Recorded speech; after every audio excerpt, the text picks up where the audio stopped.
Magic Makers, today is going to be a really interesting conversation. I found Maryann on Instagram and I just really loved her vibe. She has her podcast and a movement called the More Beautiful Project. And I just love the more beautiful is this like kind of more beautiful dot, dot, dot, right? You can fill in whatever that hell that means for you. And I just was like, went down the rabbit hole of all of her information, binged her podcast. And tonight I really wanted to have her on the show because she worked in the industry, a magazine industry back in the 90s when that was like, the 90s was the pinnacle of magazines and newspapers. And they pretty much told us like how we should feel about our bodies, how we should look, what diet should I follow? I don't know about you, but I remember every 5 minutes there was the cabbage diet and the carrot diet and this diet. And Maryann has come out of that industry, and we're going to talk about like how that industry really shaped the women in our 40s and beyond, and how it's so different now for women in their 20s because we've been told to embrace it all versus conform. And I really wanted to have this conversation because I love the themes that she's brought up because it's all the craziness we grew up with, we cut our teeth on. So Maryann, welcome to the show. Thank you for having me. I'm so excited to be here, Kim. It's going to be fun. Yeah. And so, the one thing I said when I first reached out to Maryann, I said, I really love all of your content, but the one thing that triggers me is the word midlife. And I'm like, yeah. am I midlife? I'm like, is it something I have to get over? So what made you choose, like when you talk about in your More Beautiful Project, what makes you use the word midlife? I'm so glad you asked that question because that is a controversial word. When I was beginning the project, I remember I was showing, my branding to some friends, and a few of them, especially the ones a little bit younger than me, like in their mid 40s or early 40s, were like, Maryann, I don't know about this word midlife. Like they weren't ready to say they were in midlife. Now, when we were growing up, midlife was kind of considered anything over 35, right? I right. think that threshold is slowly going up. You were like near death if you were knocking on 40. Right. Exactly. But to be really honest, for lack of a better word, I used it because there is no other word. I even did a post on I call them the M words, like how all these M words like are the new scarlet letter for women. It used to be like A for adultery. Now it's like M for menopause, midlife. Like these are somehow dirty words. So I decided that we need to take back those words. We need to reframe them. We need to make them into something more interesting, more vibrant, more beautiful, because they're not. Midlife doesn't have to mean, and quite frankly, if I'm in my midlife right now, the middle of my life, I'm thrilled. Like I don't want to be at the end of my life. I want to be smack in the middle of my life, the sweet spot. So we have to get over that, and I think, sure, if somebody wants to invent a better word, I'm all for it. I just haven't figured it out yet. And it's funny because it's like you said, it's like, well, what would the other word be? And I'm like, I don't know what that other word would be because because if I think about like in like that midlife, it's like I would say it's that 40s to 60-ish range that is being redefined by us right now. It's like if you think about what our parents did in their 40s compared to what we're doing in our 40s, it's vastly different. It's so different. It's so true. I don't know if I mentioned this to you when we chatted last time, but I was watching an old movie, which is one of my mom's favorite movies, based on, I think, a Neil Simon play. It had Jane Fonda and Robert Redford. It was Barefoot in the Park. Oh yeah. Yeah, and there was a scene where they're in this like really high walk up in New York, and her mother has to come visit them, and this woman looks like the lady from Harry and the Dirty Dog, like in her little scarf and her coat and the gray hair and the little hat, and she's huffing and puffing her way up the stairs. She looks like she's going to have a cardiac arrest, and she finally makes it, and she plops down on the chair, and Redford and Fonda come out, and Fonda says, we cannot let my 52-year-old mother walk up these stairs. And I was like, that was 52. Right. It's funny that you say that because you look back at like, I can't remember the movie, but it was like some woman was in her 40s. And at the time she was considered like old. Yeah. And I remember, do you remember the movie, First Wives Club? It had, oh, of course. Yeah. I remember that. It was great. Right. Yeah. So for those of you guys who don't, it had Goldie Hawn, Bette Midler, and somebody else I can't remember. And I remember Diane Keaton. Diane Keaton. and they were talking about how old they were and that she was being replaced. And at the time, Hmm. you were just like, "Oh my god!" Like that. It just seemed like they were in their like mid 40s, and she was being upgraded. And I'm like, that just seemed like a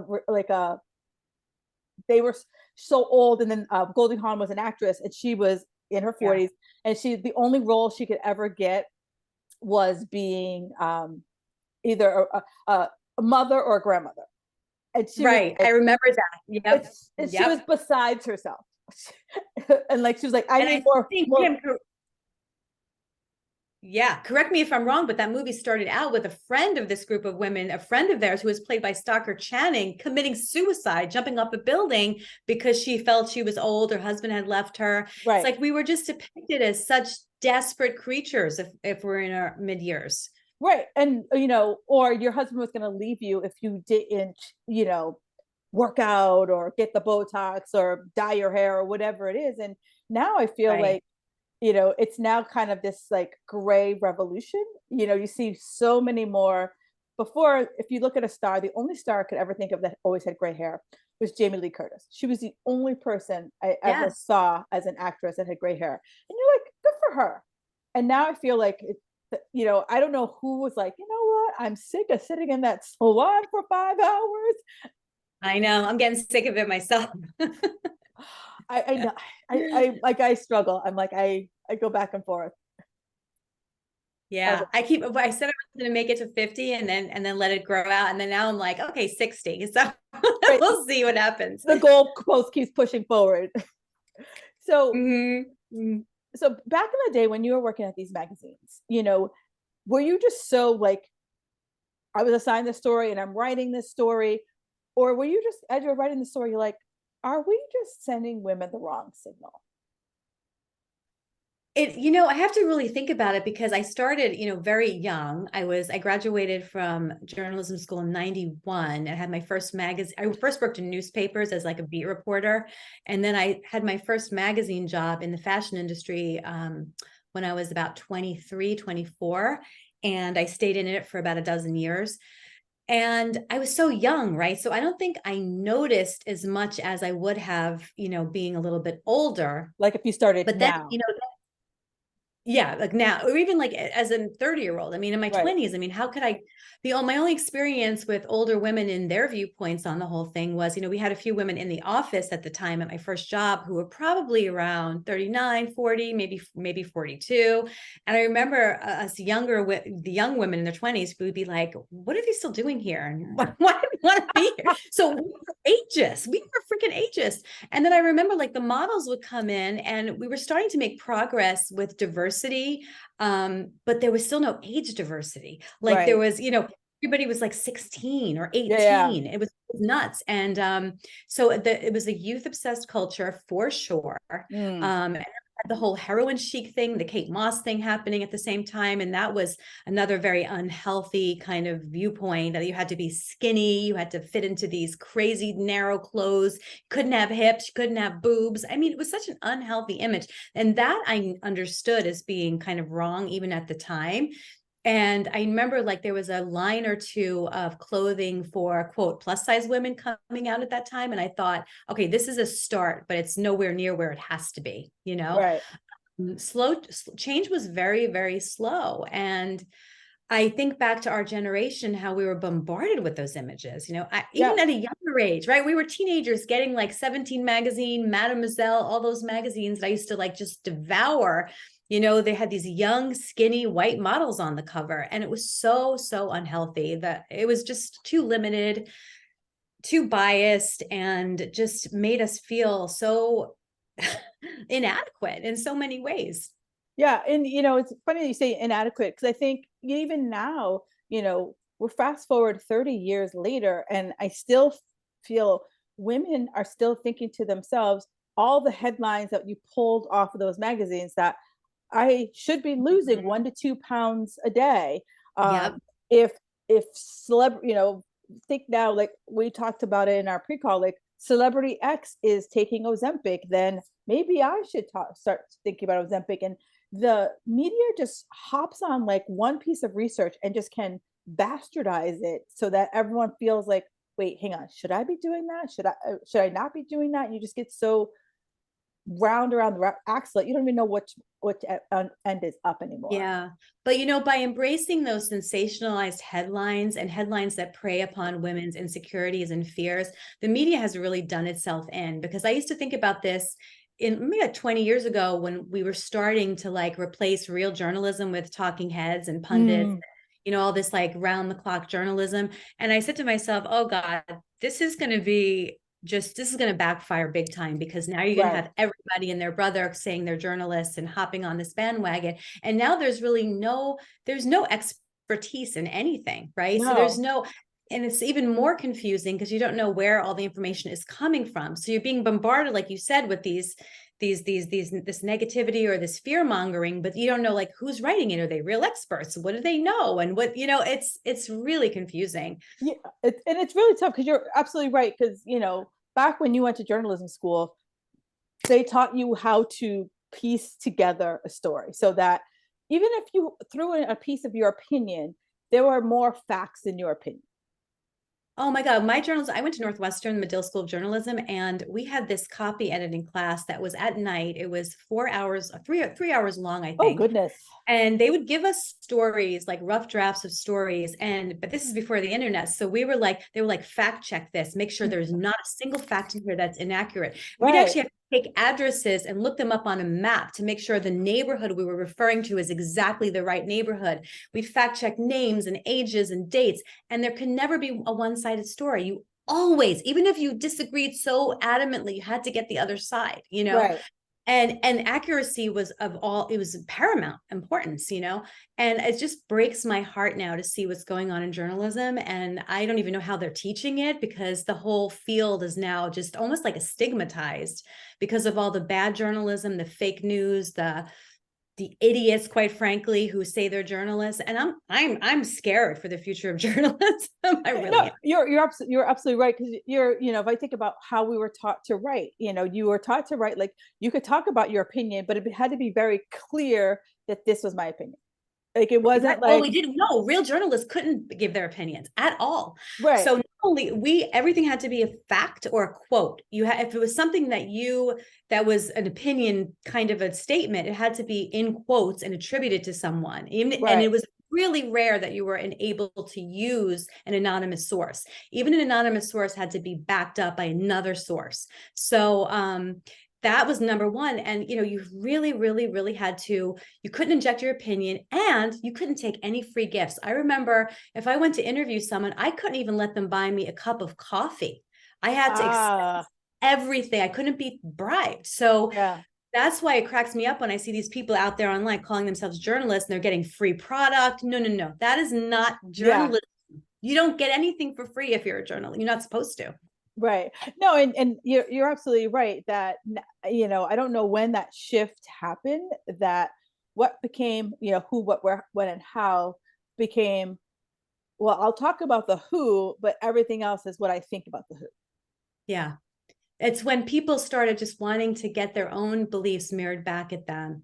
And when the news outlets decided that they were going to make the ratings were going to go up if they appealed to extremist points of view, and and then it became so divided. And now look where we are as a country.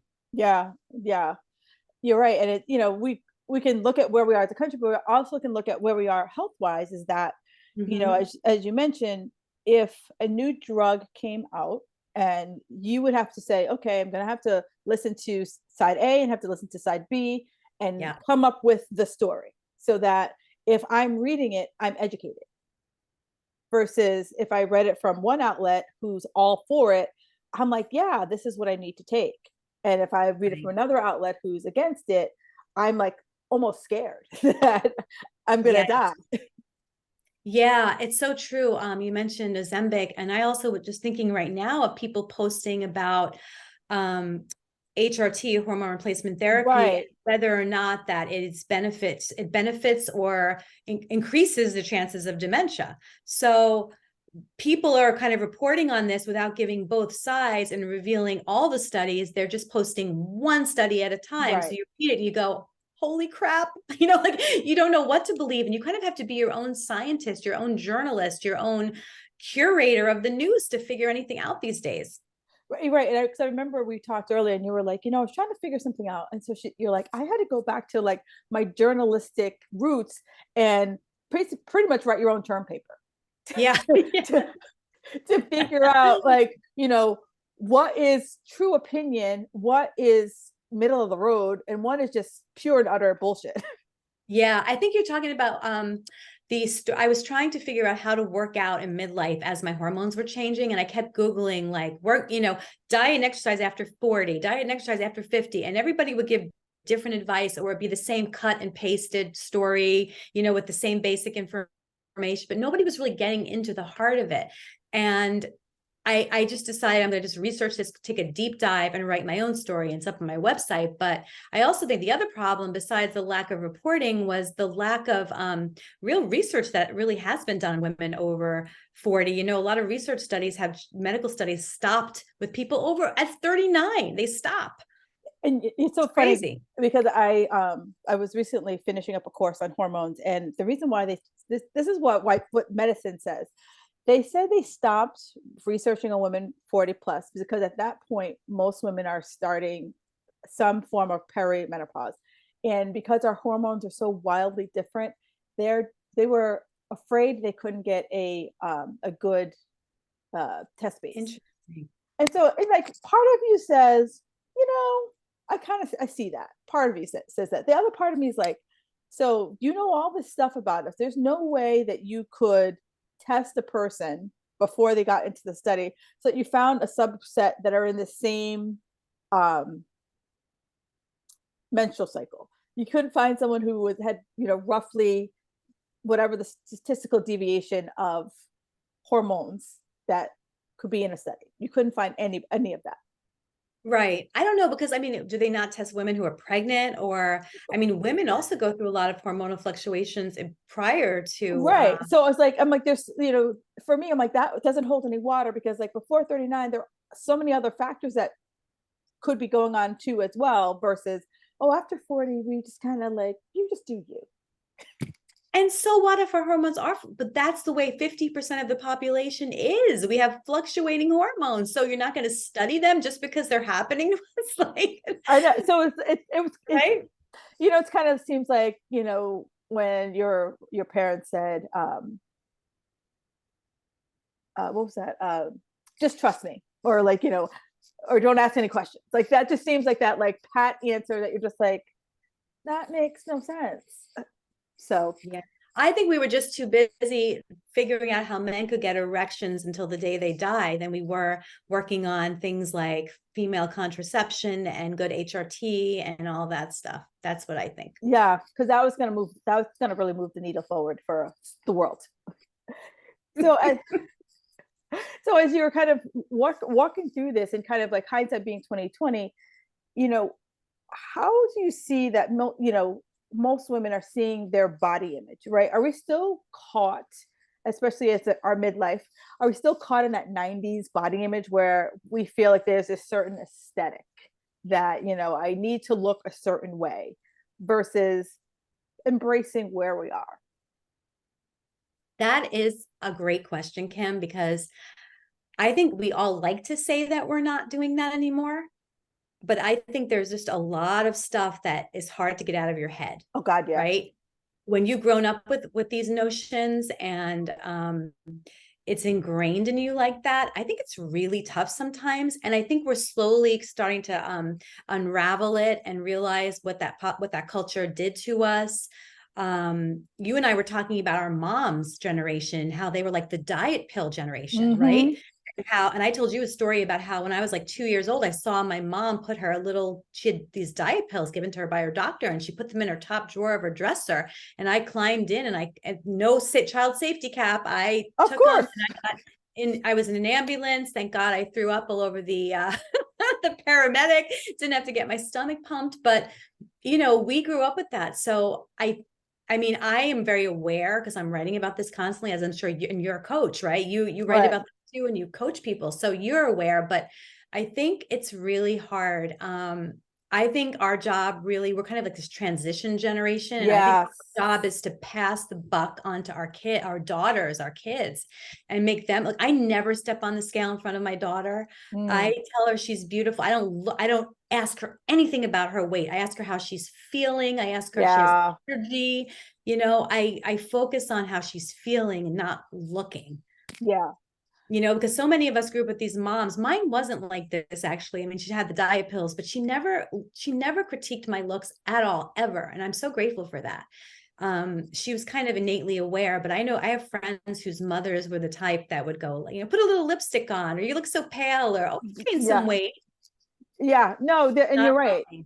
Because that was what, women did. We had to like put on lipstick and put on makeup and look a certain way in order to whatever it was, the aesthetic that we were supposed to achieve. And I feel like now a lot of women, because they are like so messed up, they're like, I can't put this on my kid. Yeah. Yeah. Thankfully, I really hope that's the case. And the fact that we're this transition generation, I think it applies to a lot of things, not just the body image. I think it pertains to, I mean, we have like one foot in the old world. When I say old world, I mean like Oh pre yeah. internet, and we have one foot in the new world. So we're really the first generation that's getting this information that's readily available to us. So it's a lot of responsibility, right? That we're having to undo all of this damage now and make sure we set the tone for the next generation. And, like read a lot like millennials and Gen Z complaining that we were this and we were that.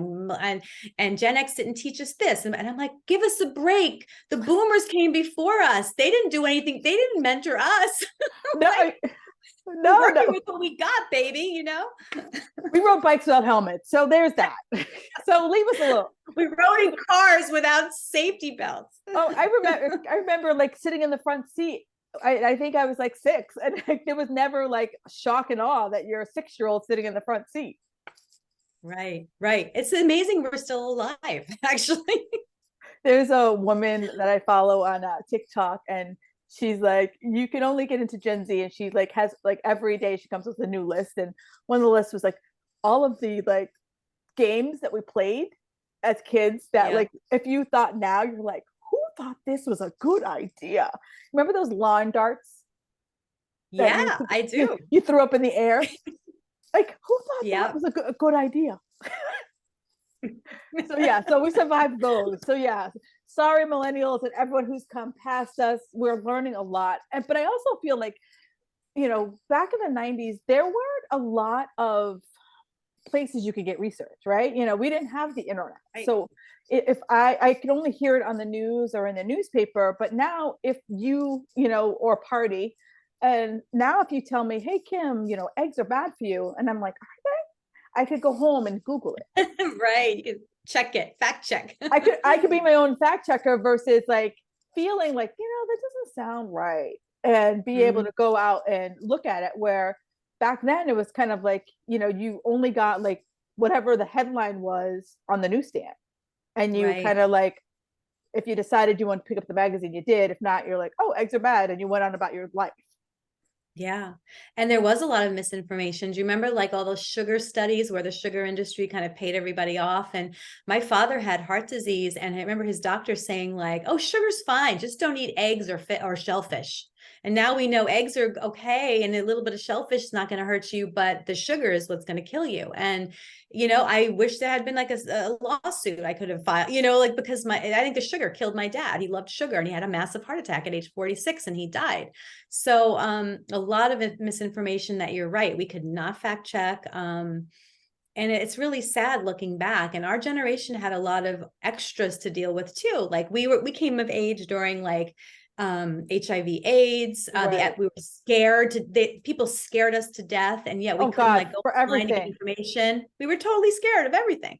Right. It was like, like drug, like, I remember Drugs, the yeah. drug, the frying the egg. Like, so like drugs, you even looked at drugs, but they were going to kill you.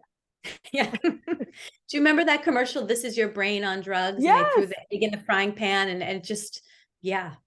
we were all like, our marketing was all scare tactics. That it was just like, every single thing you did was going to kill you. So don't Yeah. even look at it.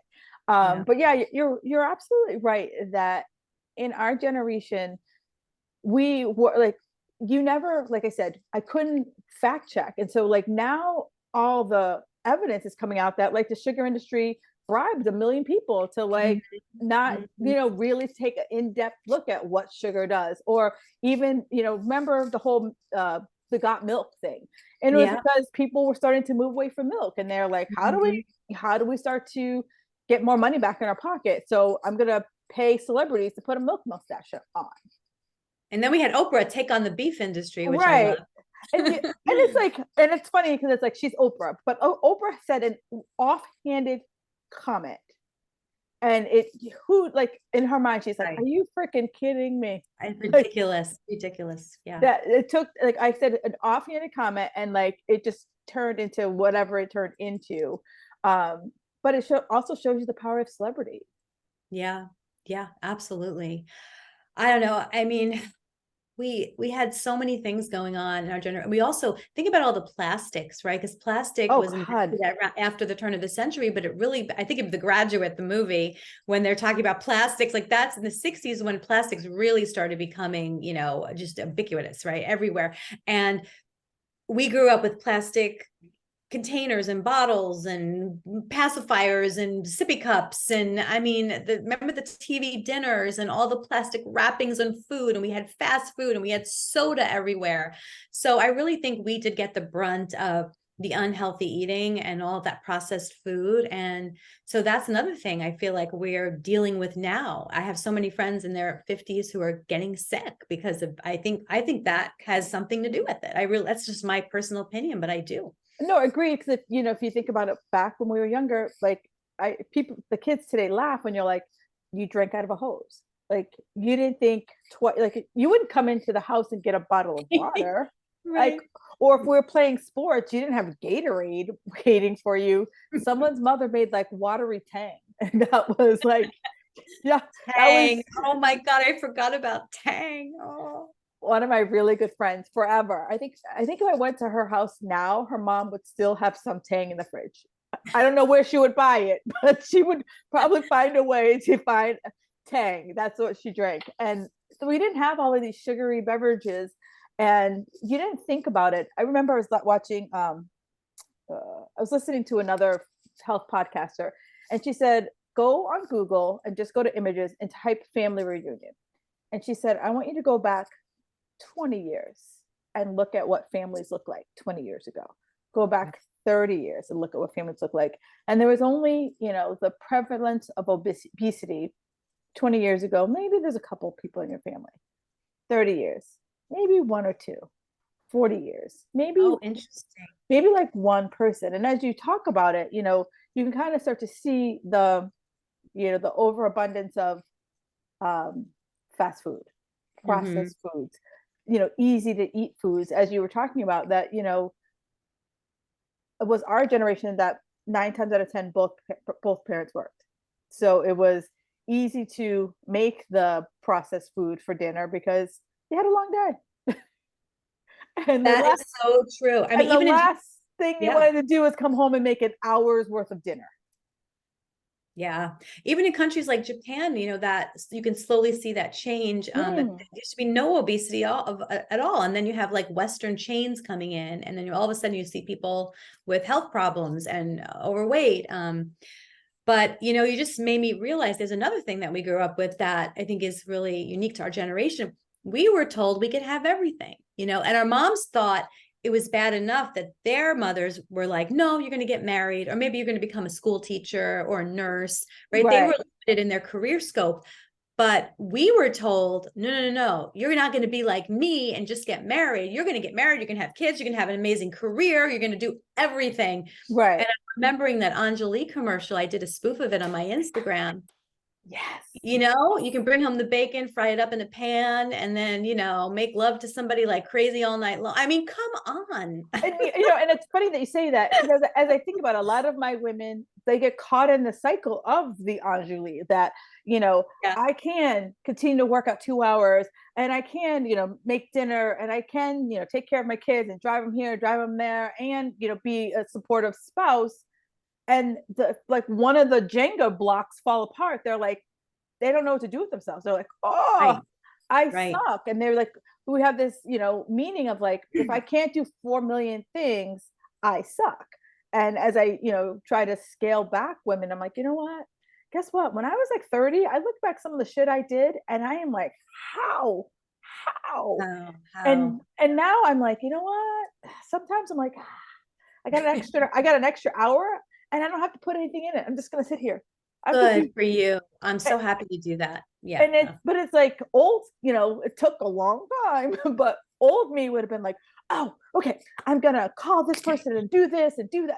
It just, I think those commercials did us in, because we were like if our day wasn't scheduled every moment of the day. And I kind of feel like we're doing that to our kids right now, because when you and Yeah. I were kids, like, I didn't have afternoon activities.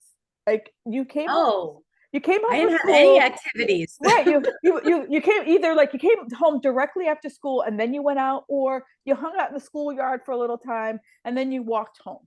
And then you like dropped your crap off, and then you went back outside. Yeah. I mean, And I was not from a privileged background, grew up working class. So I'm lucky I made it to school and back. But when when I was in kindergarten, I mean, when I was in high school, then, or middle school too, I took it upon myself to join everything and make up for lost time. right. Um, but and I was very active, but to your point about like having to schedule everything, what about scheduling our lives? Because I remember being in New York in the 90s and having lunch with a friend, and most of my friends were on this like life schedule. They'd be like, oh my God, I got to get married by 30. I Oh, have to be an editor by 28. I oh have my to do God. this. And it was like they had this checklist and you Mm. look back at your 20s and you say, oh my God, I wish I had just enjoyed my youth more. Oh my God. It's so funny that you say that, because I remember, being in college, and you would go on the interview and they'd be like, Kim, what's your 5-year plan? And you're like, I don't know, maybe have a job. Like, you're like, oh, that always blew my mind. Yet I had girlfriends who are like, oh, I want to have 2 kids by 32, and this and this and this and this. And I'm like, dang, I'm just like, what's tomorrow gonna bring? Like, Oh, I wish I had been that way. I think for me, I had to be very scrappy and really push myself because I didn't have any safety nets. There was nobody rescuing Maryann if I failed. Um, and I found that a lot of women like me were like that. And also the women who had parents breathing down their necks. That's the yeah. other type of woman that was very, but now what I know now at this age about resilience and Mm. failure. Well, that's the other thing. We weren't taught that failure was not only okay, but Oh, necessary. failure was fatal. If you failed, like, you might as well just throw yourself into the road Yes. and wait for a bus to come hit you. But you're right. I feel like you either had like the scrappiness of like, okay, I don't know what my 5-year plan is, but I know in the moment I'm getting shit done. Right. Or you like, because I would remember people would be like, oh, by this year I want to be a director, blah, blah, blah. And I was like, I'm happy where I am in my job, which is great. But I was also a stress ball. So like, to think 5 years ahead would have just thrown me like into like utter like A probably tizzy. probably like a catatonic state. Like, I just would have been like, on some type of medication or in a padded room. I was already No. like on my own in my head of like, it has to be perfect. So I just couldn't take on to that next level stuff. But you're absolutely right. Like, I've so many, women at our age are perfectionists, recovering perfectionists, or so afraid of failure that they always have to like go back and do the same thing because they know that the results are going to come, Mhm. even if the results aren't what they want. I'm a recovering perfectionist, and I didn't realize till my probably mid 40s how detrimental that was to Oh my God. mental health, to my life, just to my happiness and my joy and my ability to be present in a moment, you know? I mean, Mm, like even now I have to really work hard to resist it. Like I post something and I'll be like looking for typos and feel so ashamed of myself if there's a freaking typo. And I have to say, Maryann, who cares? First of all, no one cares. right. You know, it makes you more relatable if you do screw up. And who cares? Like really at the bottom, at the end of the day, like who cares? You know, I mean, we all have to go easier on ourselves and on Oh other God, yeah. people, other women. And I think once you learn how to embrace imperfection and failure and all that great, all that stuff, you're easier on yourself, you're easier on other people, Mm. you're just all around just a better person and more fun to be around. So 1,000%. You know, I think about my 20s and 30s were all about perfection. You know, it was like I had to, you know, and I worked in events. So like you couldn't really have a lot of screw ups. And nine right. times out of 10, the screw ups that did happen, only I saw. Like if something didn't happen within 20 minutes of when it was supposed to happen, do you think anyone else knew but me? No. But like I was like, why isn't the caviar being served right now? It's 20 minutes late. That there would, well, there is a real sense of timing with that occupation. So I feel for you, just like with journalism, I was always on a deadline, like a daily or weekly deadline Right. or a monthly. But I will say, I say this a lot on shows and stuff, but I remember walking into my kids' kindergarten class, my daughter's kindergarten classroom, and there was this huge sign and it said, let's make lots of mistakes this year. And I almost cried, Kim, when I saw that, cried this tears of like, why didn't anybody tell me Right. that it was okay to make mistakes? No, and it's like it gets carried over from, you know, I have to have the perfect meal plan, the perfect workout. And so many of us get caught up in this all or nothing. Like if I have a typo, then the entire article is shit. And it could just be one word on page 900 out of 1,000. Yeah. That the whole thing is crap. God help us. I swear, you know, if there's one thing I want women to take away from this conversation is to just let that go. It, Like, let it, it go. Try new things. You don't have to be great at everything you do. Nothing has to be perfect. Enjoy your life. God knows how much time we have. Let's just enjoy and just experiment, explore, like tap into things, sides of ourselves we didn't know that we had and that we were too afraid to try because we weren't going to be good at it, maybe. yeah. And I don't know if you know who Brooke Castillo, Brooke Castillo is Costello. The name is very familiar. Who is it? She she runs the life coach school. Oh, okay. Yeah, yeah, yeah. So she as I was breaking free of my perfectionism, she said this and it just was like a coconut, actually more like a bowling ball fell on my head. She said, stop going for the A+ and go for the B-. Mm. And as soon as she said that, I was like, she goes, who's grading you? Like, is there anyone? She goes, some rando on the internet who found the typo on page 900. Really? She read it. You know, you burn out much more quickly You when you do. are striving for that kind of detailed perfectionism. I was just like thinking the other day, I have two people I know doing kind of roughly the same thing. I won't say what fields they're in because then they would know if they hear this, but two people doing roughly the same thing. And noticing that one's doing it, like you said, like almost like a B+, but getting the stuff out there, having fun with Yeah. it, exploring, just like releasing it into the world. And the other person's like holding back because it's not perfect. And this, the other person is getting somewhere further. And I really believe that's why. Right. And you know, when I first started in this industry, I was the same way, you know, because I was a perfectionist. And I remember my coach is like, she goes, ugly wins, like ugly still like ugly is still out there. She's like, is, you know, because like you didn't have the perfect aesthetic, is the information less valuable? Like, Yeah. no, like, Say, Kim, that I get confused sometimes because then I see these like these influencers with the perfect, they do the perfect meals and the perfect, they're very popular. So I don't know. There's like a part of, maybe it's our generation. There's a part of us that wants to see that. Yet there's a part of us that is annoyed by it. Is that like hate following or something? Like, It I is don't hate. know. It is hate following because I remember when I first started in this industry, and I was working with a coach, and she's like, Kim, you're doing more video now.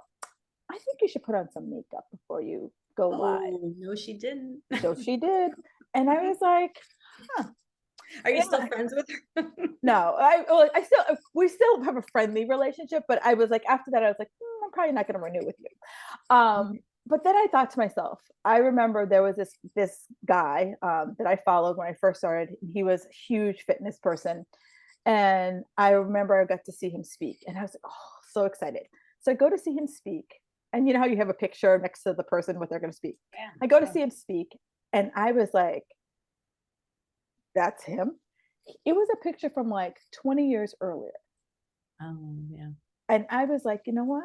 I never want anyone who, like, in my mind, I'm like, when I blow up, I never want anyone to see a picture of me and then see me in real life and be like, ooh, is that her?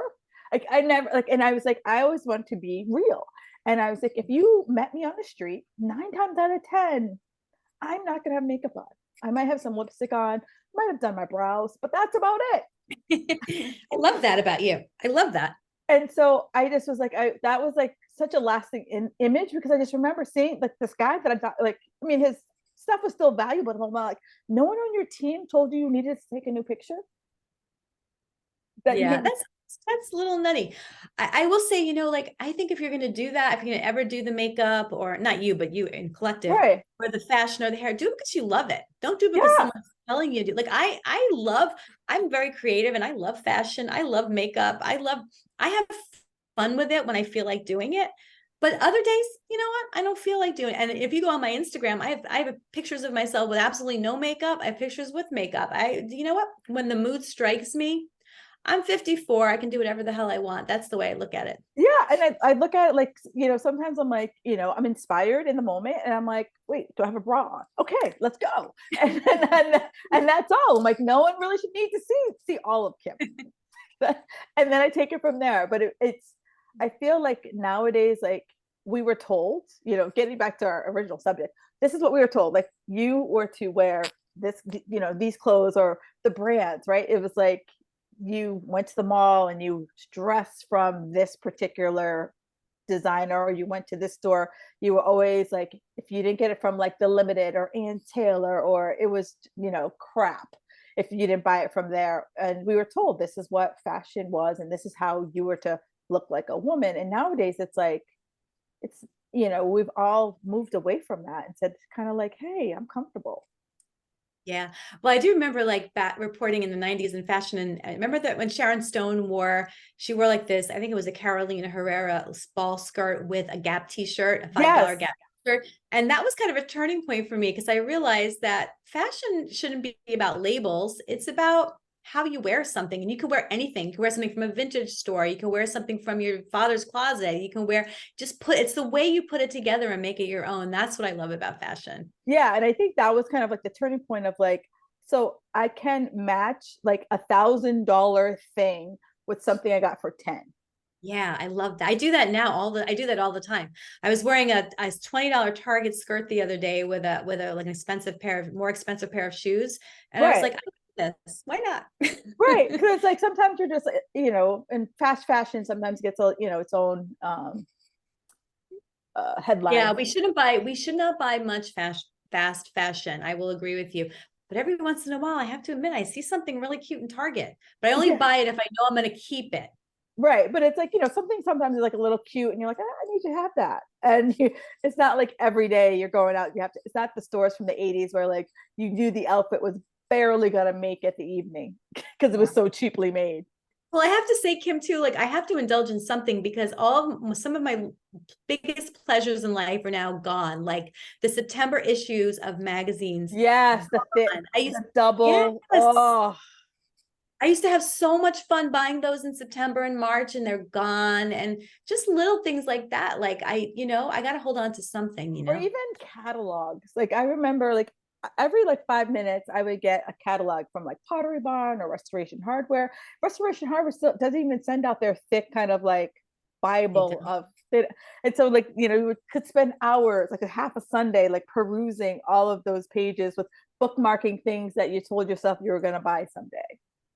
I know, but I'll tell you something funny. So in like around 97, 98, I was at this trade show, a fashion trade show, and some company, a research company showed us the store of the future. And the internet was so new, Right. and they had this like storefront. And it was like, so, I mean, oh gosh, it looked so bad. Like it was just so grainy, and the store was literally like a sketch of a store, and the people were like robotic. And we were going, this is never going online retailing. This is never going to catch Oh on. God, yeah. At the time, I worked for like a research company in the, let's say, mid 90s. And this is right as the internet really started to take off. And I remember they predicted that people would not want to go to stores anymore for certain things. And at this point, like Amazon, people were buying books, and like, you're buying like concert tickets, like low volume stuff, not like, hey, I'm going to buy a new couch. And they're like, yeah, we think it's going to take off. And all the retailers are like, oh, like, you don't Right. know. Yeah. And now all the retailers are like, how do we figure this out? We are really scared here in San Francisco because our downtown looks desolate. You probably Yeah. heard in the news. I mean, the rest of the city is still beautiful, but our downtown is just, all the stores are closing up. The one big mall is just announced that it is selling, and Nordstrom left, and Oh, Anthropologie wow. left, and the huge Old Navy left. I mean, it's just That so bad Nordstrom what's happening. downtown was huge. Yep. It's not pretty, and everyone here is very frustrated because there's nowhere to really go buy something if you need it. Right. You got to like get in your car. My husband works for Salesforce, and they built that giant tower. So it's Yeah, like, that thing, oh boy, that thing is quite the image down when you're driving down California Street. and it's I don't want to funny. tell you what we call that building. Oh, I'm sure everyone has a name for it. I think everyone who like went, when you kind of remember what the skyline looked like, and then anytime anyone puts in a new building that was never there before, you're like, do we need that? What's going on here? And Massive. and Yeah. it's funny because like whenever like when he first joined the company, they make a big thing about going to where they started, and it was like this little like dinky building like right across the street from Giant Stadium, and they were just like, from that little to this. Incredible. Yeah. Yeah, so it's interesting to see how they still hold on to the roots, but at the same time they're like, we need a tower. Yeah. Everybody needs a tower, huh? Everybody needs a tower. So this has been really great. We've taken a lot of like journeys through here. We've talked about, what was shaped, things that we can kind of start to think about moving forward, right? And I love kind of, I just want to, the goal is to plant the seed. And you know what do you think is your takeaway, right? As for you, the listener, like, what is your takeaway of like, what did you learn in the 90s, and what are you still holding on to that maybe you didn't think about, and what have you shifted from moving forward, so that you can be like, what, I don't want to live that life anymore. How do I, break free of that life and not be uh be more of the Calgon commercial, That's and right.